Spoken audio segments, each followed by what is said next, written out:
In this video, I'm going to explain the negative exponent law. So here, let me start with one table and show the pattern between exponents. So let's say number 3. 3 raised to 1 is 3. 3 raised to 2 is 3 multiplied by 3, that's equal to 9. 3 raised to 3 is 3 multiplied 3 times, and that's a 27. 3 raised to 4 is 3 multiplied 4 times, and that is equal to 81. So if we look carefully at this pattern, here the exponent decreases by 1. Exponent decreases by 1. And here if we look at the value, next value is divisible by 3. I mean, if we divide 81 by 3, we will get 27. Again, if we divide 27 by 3, we will get 9. Again, we divide 9 by 3, 9 by 3, we get a 3. So this is a pattern between exponent and the value. So if we are to continue with the same pattern, 3 raised to 0, that means we divide this 3 by 3, and then the value is 1. So it proves that this pattern is continuing. So now, since we are decreasing exponent by 1, what is 1 less than 0? It's a minus 1 or negative 1.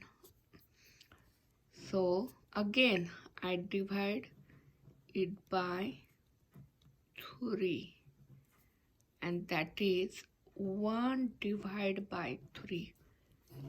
So this is a negative exponent law. So what does negative exponent law states?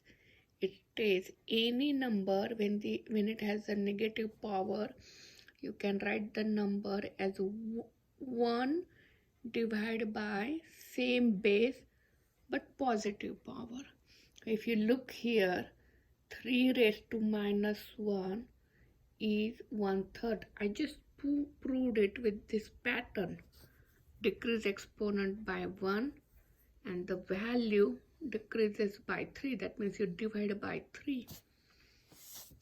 If I continue with same pattern, this is 3 raised to minus 2 is same as 1 divided by 3 raised to 2.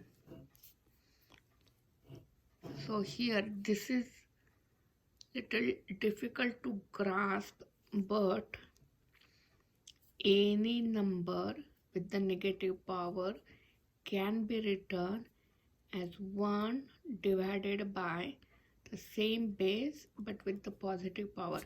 And this, the reciprocal or opposite of this law is, if we have 3 raised to 2, we can write it like 1 divided by 3 raised to minus 2.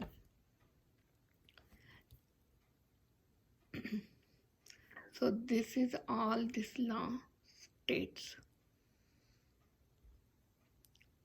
So I saw many students struggling with this law, so that's why I specifically chose this law to prove. Now if I want to prove another law which is little uh, confusing. That will be this product of powers. Not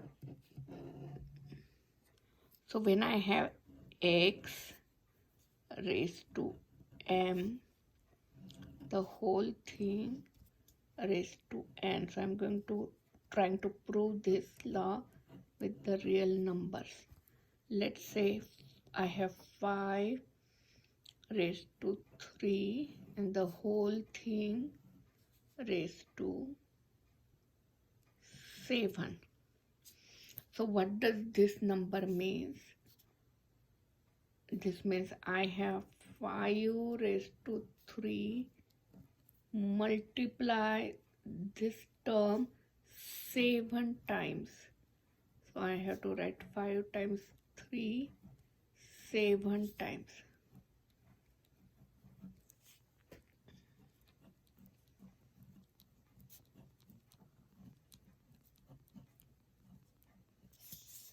This is 1, 2, 3, 4, 5, 6, 7.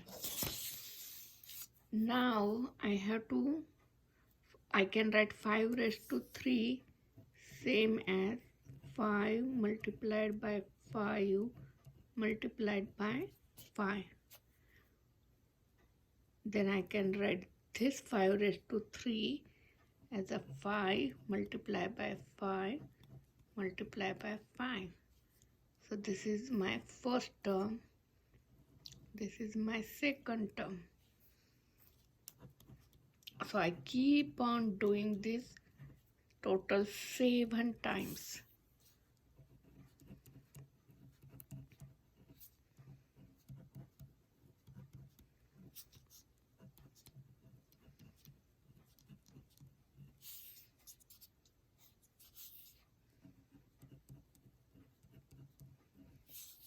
So I wrote this big term 7 times.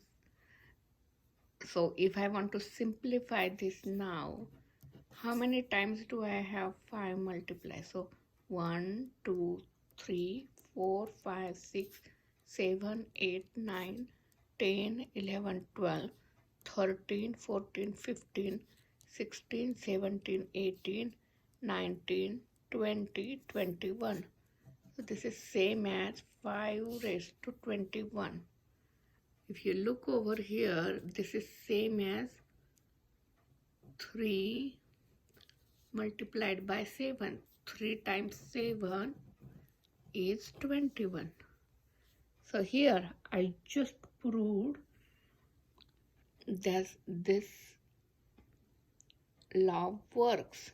When we have any number and 2 powers, we can simplify as that base number and we can have a product of the powers as the simplified power.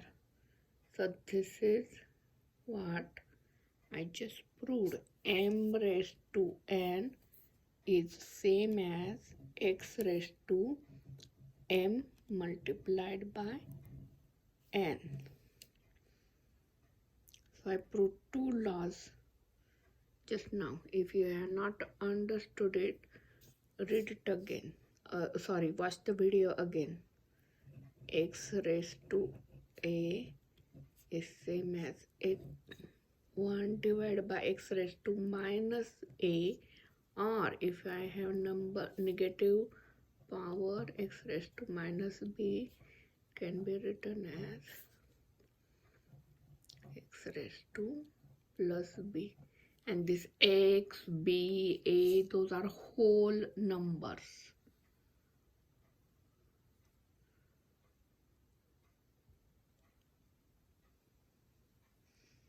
Okay, thank you for watching.